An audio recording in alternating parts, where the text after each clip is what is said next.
Hello, my name's Olivia. I'm 40 years old and I have a wild and crazy story to tell. This is all to do with my scumbag of an ex. Even though we're still legally married, I consider him my ex-husband because of what he did to me and our daughter 4 years ago. 4 years ago, when Kimberly was just 14, we were struggling to put food on the table due to my husband aimlessly squandering all our money. It was something that brought a lot of tension in the house, as we, as a family, couldn't survive on just one salary alone. It was a point of contention between us, but he would never disclose where or what he'd spend the money on. Even though Kimberly was young, she understood that things weren't right in the household, and she even began to resent her father for the amounts that he would spend. As much as I tried to protect her innocence and keep this awful news from her, she realized at some point, with the way that Ben was acting and treating both me and her, that he was the one in the wrong. Her suspicions were confirmed when one day, on a cold and rainy afternoon on June 16th, he left. He would normally leave us alone, sometimes for months on end, but this time it was permanent. We knew that he wouldn't come back for sure once a full year had passed ever since he left. And at that moment, Kimberly and I despised that man. "I hate him, Mom." "I know, sweetie, I too hate him for what he's done to us and for what he's done to you. You don't deserve the way that he's treated you, and even though he needs to atone for his sins, I'm going to pick up where he's slacked off. I promise you I'm going to work so hard that you won't ever need anything." And that I did. I quit my job and began to pursue affiliate marketing as well as content writing. It took about a year to make a living that I could say I was proud of, as I managed to become a homeowner as well as buy a beautiful and luxurious car for both myself and Kimberly. We were doing very well, if I do say so myself, and I'm glad that my work ethic rubbed off on Kim because she too began to pursue a career in online content creation. She managed to amass a total following of 90,000 followers on Instagram, TikTok, and YouTube. My baby girl was becoming a rising star. And in this day and age, turning your lifestyle into your income is a sweet deal. I am so proud of her. Unfortunately, though, as with most things in our lives, what goes up must eventually come down. And we sadly lost Henry, who was my ex-father-in-law, as well as Kimberly's grandpa. We were all devastated. Even though Ben left us all those years ago, we still kept in touch with his parents, after all. They were good people. They even helped us out during the tough financial times as well as the emotionally challenging times. They too were angry and hurt at Ben's actions, but Henry, his father, was particularly devastated. While the rest of us gave up and lost hope in Ben, Henry was still holding on to some faith that Ben would one day return with an explanation that would change our minds about what he did to us. As ridiculous as that sounds, he was such a loving person that his big heart simply couldn't accept anything other than that. Sadly, though, Henry would never get to see if his hope would ever be fruitful, as he, unfortunately, passed away. He had lived a long and fulfilling life, but I'm sure never hearing from his son is what also aided in his demise. Kimberly and I obviously attended the funeral, and once we saw Aria, Kimberly's grandma, and my ex-mother-in-law, we all ran towards each other and just held each other as tightly as we could. It was such a sad event to behold, but something completely outrageous happened that was just too shocking to comprehend. I'm sure the ambience of the cemetery, paired with paled and harrowed faces, was playing mind tricks on me because I could have sworn that I'd just seen a ghost. My eyes must have been playing a trick on me because somewhere in the distance I saw a ghost. I saw the ghost of a man who had been dead to me for 4 years. I saw my husband. Fortunately, or unfortunately, till this day I can't decide. Enough. It wasn't actually an apparition. It was indeed my husband, but he did look like a ghost. He was unnaturally slim, and it looked like all the blood in his body was siphoned. I attributed it to the fact that he appeared to know that his father was dead, and such harrowing news would make anybody look and feel ill. He approached the funeral, and everybody was, unsurprisingly, shocked. Kimberly began to scream and shout at her father, berating him for leaving all those years ago. Aria, his mother, began to sob even harder, wondering where everything went wrong. But I, on the other hand, was frozen still. I couldn't move. I was just so overwhelmed with a flood of emotions. Look, it's clear that your presence isn't wanted here. You don't get to just randomly show up anyhow. I think it's best that you leave, the same way that you left so easily 4 years ago. I hate you, and I don't want to see you here. Oh my goodness, Ben! How could you have left all those years ago? Your father died of a broken heart, you know. Let him stay. Everyone looked shocked, including Ben.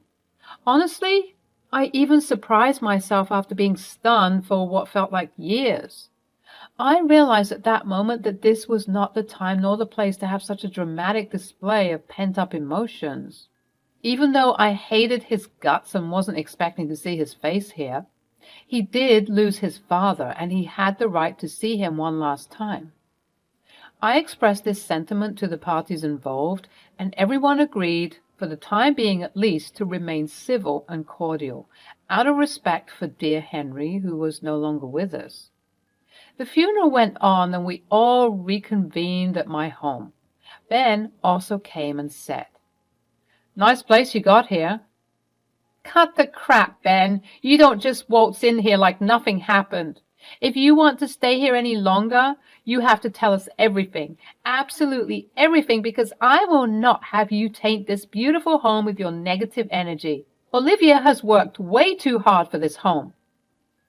You owe us an explanation, and you can start with why you look like a zombie.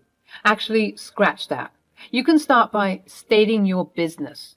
What exactly do you want? Because we all know that you're not here because of Grandpa's funeral." "Of course I'm here because of my father's funeral. He was my father, but I'm also here for another thing. I'm here to collect my inheritance. I had to physically hold Kim back before she attempted to launch another vicious attack. Some heads were being turned, and I could hear people murmuring about the brewing altercation that was about to ensue.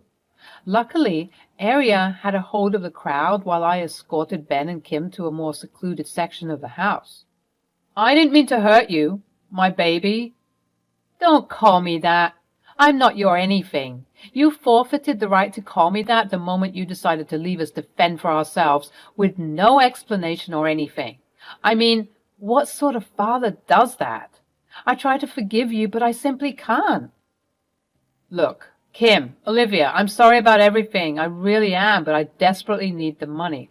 I'm in some hot water right now, and You think we care about you and your problems? By the looks of it, you seem to have gotten yourself in the wrong crowd. Are you doing drugs?" Ben hesitated, and at that moment it made sense as to why he was so pale and sickly looking. "Ben?" At that moment, Aria joined us. "Now that I've sorted everything out, Ben, can you please explain what happened? You know, your father waited for you all this time. He was the one who held on to the hope that you would return one day, with a good enough explanation that would solve all of our doubts. So please tell me that you come bearing some good news. Tell me something to believe in you again." I came here to get my inheritance money, Mom." "He's on drugs, Grandma. That's why he came here, to get his inheritance money so that he can buy more drugs." "No, it's not like that at all. Look, you were right about me hanging with the wrong crowd. Let's just say that I was at the wrong place at the wrong time, and well, now I owe some people some money." "How much are we talking about?" 50. 50,000? Ben, what did you do?" "Wow, that is great. So you mean to tell me while Mom and I were struggling to keep warm and feed ourselves, you were messing around with shady people? Ha! Well, we won't help you with that. You made your bed, and now you have to lay in it. Sweetie, I know you're upset, but please let's just... Are you trying to defend him right now? He left us, Mom. I know, Kimberly. He didn't just leave you, okay? He left me too. He left your grandmother as well, and he left Grandpa too. He broke all of our hearts. And we don't ever have to forgive him for doing that, but clearly he's learned his lesson, right? I mean, just look at him.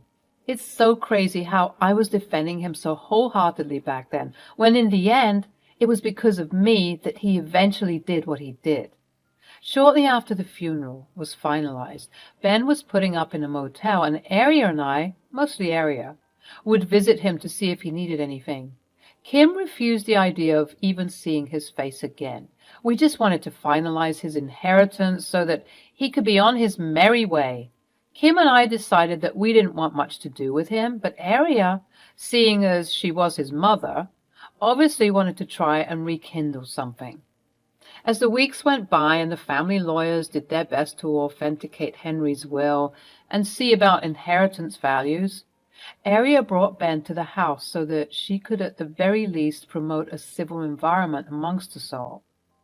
As much as the bitterness and hatred weren't going to do us any good, it was going to take a long time for us to be anywhere near that. Kim would sometimes come just to sit and not speak, but she mostly opted out of the whole thing. Finally, the lawyers informed us of the inheritances that each person would receive, and by some lucky stroke of fate, it turned out that the inheritance money that Ben would receive was going to amount to $50,000. Kim was infuriated. She didn't find it fair that the person who robbed her of her happiness for many, many years gets to be rewarded out of the blue. As much as she was an adult, she was still my baby, and I could understand her frustrations. But unfortunately, it wasn't up to her to decide whether he would get the money or not. Aria and I were seemingly nonchalant about the findings, and honestly, I just wanted this whole process to be done with so that I could go back to living my good life. As Ben was assimilating to this lifestyle, it appeared as though his demeanor changed. He went from shy, timid, and remorseful to slightly arrogant and cocky, especially when he heard that he would be receiving exactly what he came here for. I noted this behavior change, but opted not to say anything and just chalk it up to the drugs he was doing. It was so sad to see a man who used to be so respectable end up like this. I just couldn't understand. A few more weeks went by, and Aria told me, Ben's inheritance money is ready to be collected. He doesn't know about it yet, but I wanted to inform you beforehand. I know it's a terrible thing to give such a large amount of money to an addict. As he can do, God, I don't even want to think about what he'd want to do. I'm so sorry, my child, but I just don't think that I can handle giving him the money just to see him disappear again. It would just shatter that sliver of hope that I have left for him. I can't be the one to give it to him. Please, can you do it? Of course, Aria. I can't imagine how hard this has been on you. It takes a different type of strength as a mother to witness such an awful thing happen to your baby. You've been strong for too long, Ma. It's time for you to rest. Please don't worry. I'll handle everything.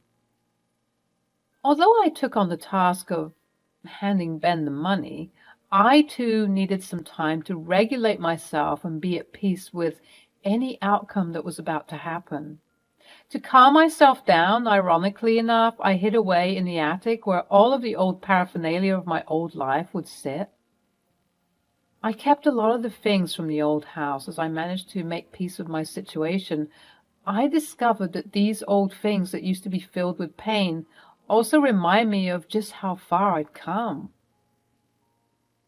It seemed like the perfect spot for me to just sit and reflect upon the old and dusty plastic tea set that we managed to bargain for at a cheap yard sale when we couldn't afford proper dishes and cutlery.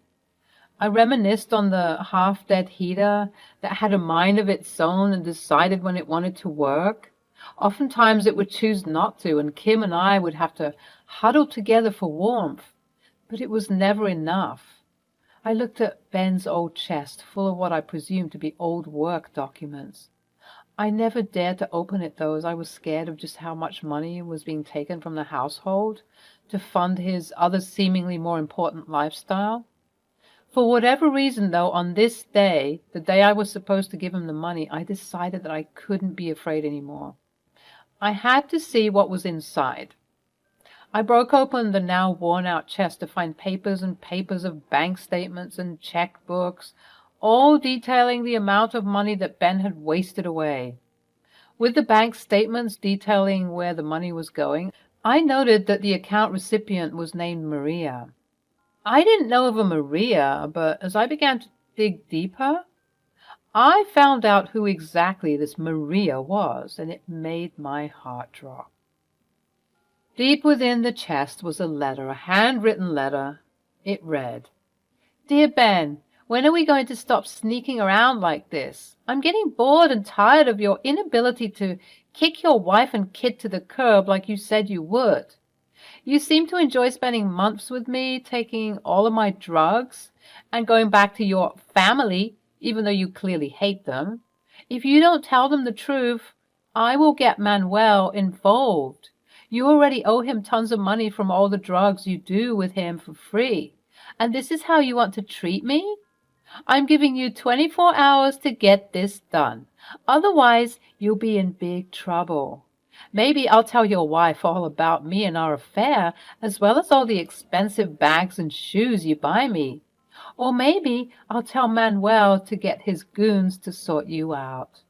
Maybe I'll do both. Who knows? All of this can be avoided if you just do what we agreed upon. Remember, 24 hours or your entire life is going to come crashing down. Tick, tick, babe. Ciao, Maria." Reading this letter almost made my heart explode in my chest.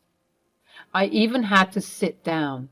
So Ben was having an affair before he left, and he had spent the money on his mistress. The thought made me want to vomit.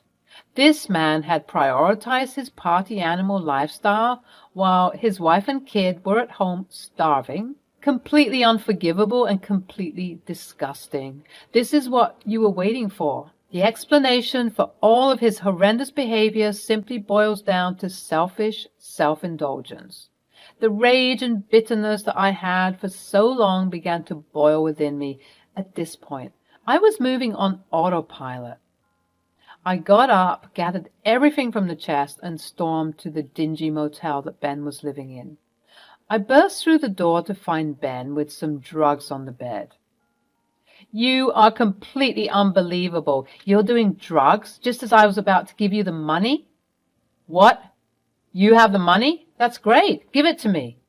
"You are pathetic and you make me sick." "Yeah, well, I don't care. Give me the money, Olivia." "What is this?" I flung the papers to him, holding on to the letter I had the pleasure of discovering just moments ago. Whilst he was sifting through the bank statements he conveniently hid from me, I began to read the letter out loud. He froze. If he didn't look sickly and pale before, he looked emaciated now. He looked like a scared little puppy by the time I was finished reading. "You got this letter on June 15th, right? The day before you just up and left." "I could explain." No, Ben, you can't explain. The time for explaining is over. You're 4 years too late." I was sick, Olivia. I still am sick, as you can see." "Stop with the excuses, Ben. You think I wasn't tired? You think I didn't want relief anywhere I could find it? We all make choices, Ben. You're a grown man, damn it." You left us because you were having an affair." "It wasn't like that." "Then what was it like?" I never loved you. I never wanted that life. I never wanted to be with you. I just got with you and had the kid so that Mom and Dad could get off my back. I never wanted responsibility, and frankly, I don't care enough to rekindle or mend anything between us. Not you, not Kimberly, and not even my mother. I know it sounds awful to say, but it's the truth. Take it or leave it. Now give me my money. I can't say I'm surprised, actually. You've always been the evil villain to me. And that's all you ever were. Even now, as I look at you, you look like some demon from a comic book. You're disgusting. Olivia, I really don't care what you think about me. Just give me my money. You might not care what I think. You might not even care about what your mother and daughter think as well. But it appears as though a certain Maria and Manuel have a hold on you, even if it's just a little bit. He froze once more. Bingo. I take it that you managed to escape them, right? Now you're running with a new crew, and because you're a pathetic mess, you managed to mess up those relations also. He briefly nodded. Here's what's going to happen. You're going to leave this place immediately without the money. You won't get a single dime of this inheritance money. Consider this money reparations for Kimberly and I. You owe us that much at least. What? Are you crazy? Tom's going to kill me if I come back without his money. That's not my problem. You should have thought about that before engaging with this stuff. And what if I refuse? Well then, I believe that someone with a very large following on Instagram, TikTok, and YouTube might just accidentally leak some very private information about you. You know, the type of information that can reach anybody, including people named Manuel and Maria. Additionally, somebody else with a very successful blog and website can write an article, further exposing you to absolutely anybody with an internet connection. All right, I hear you loud and clear. Yeah, I'm giving you 24 hours to get all of your things and get out of here. Get out of this city. Hell, get out of this state. Your presence isn't welcome here. You don't need to say goodbye to anybody. I'm going to tell Aria and Kimberly everything, as if their hearts haven't been broken enough. What a shame indeed. I don't even know what to say. How about ciao, good luck. Let's hope your drug buddies don't rough you up too badly. Although, now that I think about it, I don't care what they do to you. You've already been dead to me for 4 years now. He left town the next, and thankfully none of us has seen him since. I am just very content in the fact that all 3 of us have some closure on where Ben had gone and why.